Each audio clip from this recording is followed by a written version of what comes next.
Oke, jadi aku mau menanggapi berita yang lagi viral di dunia TikTok.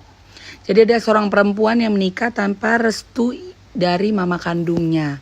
Jadi ceritanya ini yang aku alami bersama suami, tapi bedanya adalah yang menikah lagi itu mama mertua atau mamanya dari suamiku.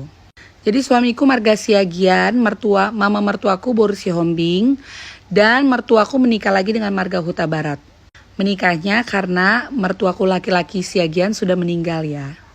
Jadi ceritanya waktu kami mau menikah, kami datang ke Siagian dan Siagian kasih persyaratan kepada kami bahwa mama mertuaku Boru Hombing tidak boleh ada pada saat kami pesta, tidak boleh datang, tidak boleh duduk di depan, tidak boleh mendampingi anak yang menikah secara adat, dan tidak bisa menerima ulos pasamot. Memang pada awalnya mama mertuaku merasa keberatan karena dia ingin mendampingi anaknya duduk di depan, mendampingi anaknya pada saat pesta adat.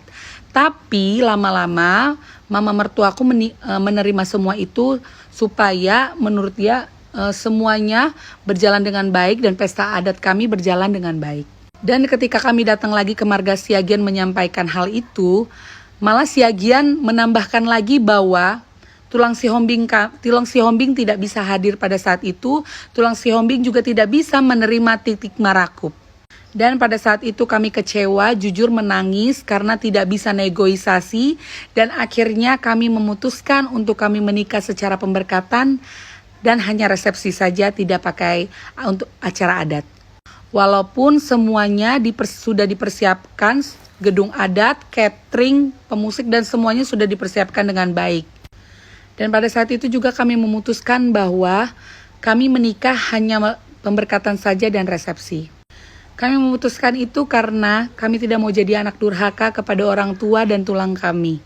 Kami ingin menikah direstui oleh orang tua kami ingin menikah dihadiri oleh restu keluarga kami, keluarga besar Sihombing, keluarga besar Purba, keluarga besar Siagian. Jadi akhirnya kami memutuskan untuk kami menikah secara pemberkatan dan resepsi saja. Jadi buat kakak yang ada di video itu, selamat berbahagia untuk pernikahannya. Tapi jujur aku sedih untuk video itu. Kakak ingat, bagaimanapun orang tuamu, bagaimanapun ibumu, sejahat apapun ibumu, seburuk apapun, segila apapun, dia tetap ibumu, dia tetap mamamu, dia tetap orang tuamu. Dia yang melahirkan kamu ke dunia, dia yang memberikan kamu kehidupan sampai kamu bertemu dengan jodohmu dan kehidupan barumu yang sekarang. Jadi kakak, Tuhan berkati ya untuk rumah tanggamu yang sekarang. So, jangan lupa orang tua ya kak. Tuhan berkati.